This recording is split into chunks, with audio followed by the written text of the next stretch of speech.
'సర్వం మాయ' 2 అవర్స్ 25 మినిట్స్‌తో థియేటర్స్‌లో రిలీజ్ అయ్యి 125 క్రోర్స్ పైన కలెక్ట్ చేసింది ఈ మూవీ. ఇది ఒక మలయాళం మూవీ. కానీ ఇప్పుడు మనకు తెలుగులో హాట్‌స్టార్‌లో అయితే స్ట్రీమింగ్ అయితుంది. ఈ మూవీకి చాలా హైప్ వచ్చింది. కానీ నాకు ఈ మూవీ చూసినంత సేపు ఒక సోగ్గాడే చిన్ని నాయన, అలాగే సాయిధరమ్ తేజ్‌ది, పవన్ కళ్యాణ్ గారిది 'బ్రో' మూవీ అయితే చూసినట్టు అనిపించింది. ఇలా నాకెందుకు అనిపించిందో మీకు మూవీ చూస్తే తెలుస్తుంది. ఇది ఒక మలయాళం మూవీ. కానీ మనకి హాట్‌స్టార్‌లో అయితే తెలుగులో అయితే స్ట్రీమింగ్ అయితుంది. కానీ ఈ మూవీ కలెక్ట్ చేసిన కలెక్షన్స్‌కి, ఈ మూవీకి ఇచ్చిన హైప్‌కి అసలు ఈ మూవీకి అసలు ఏం సంబంధం లేదు. నాకైతే అస్సలు నచ్చలేదు ఈ మూవీ. ఒక ఫాదర్ క్యారెక్టర్ తప్ప మిగతా మూవీలో ఏం లేదు. కానీ అక్కడక్కడ సీన్స్ అయితే చాలా బాగున్నాయని చెప్పుకోవచ్చు. అలాగే ఇంటర్వెల్‌లో మ్యూజిక్ కంపోజ్ చేసే ఒక సీన్ అయితే ఉంటుంది.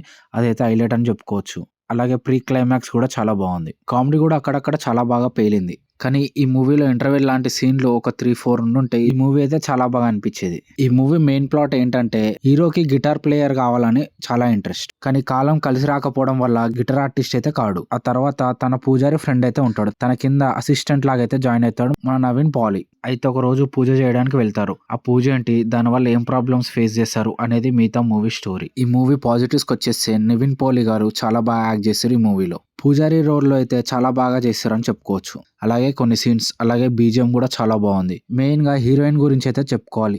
ఇంత చిన్న పిల్లని హీరోకి ఎందుకు పెట్టారో అనిపించింది.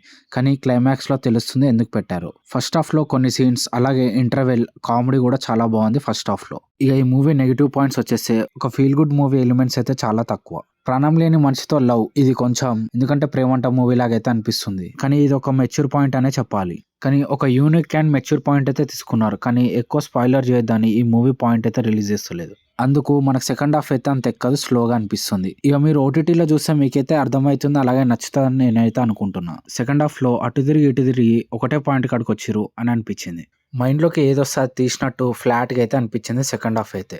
ఒక దయ్యం గతం మర్చిపోవడం, దాని ఫ్లాష్ బ్యాక్ రొటీన్గా అనిపించింది, అలాగే లాజిక్ లెస్ అయితే అనిపించింది. ఇలా అయితే ఉంటుంది. చెప్తుంటే ఇంట్రెస్టింగ్ అనిపిస్తుంది, కానీ స్క్రీన్ మీద చూస్తుంటేనే కొంచెం ఇంత ఇంట్రెస్టింగ్ అయితే అనిపించదు. ఈ మూవీని ఫ్యామిలీతో కూడా చూడొచ్చు హ్యాపీగా. ఓకే గాయ్స్, ఈ మూవీ గురించి రివ్యూ అయితే ఇంతే. ఈ వీడియో ఇంతవరకు చూసారంటే మీకు ఎక్కడో ఒక దగ్గర ఒక పాయింట్ అయితే నచ్చుంటుంది. ఒకవేళ నచ్చుంటే please like, share and subscribe. Thank you.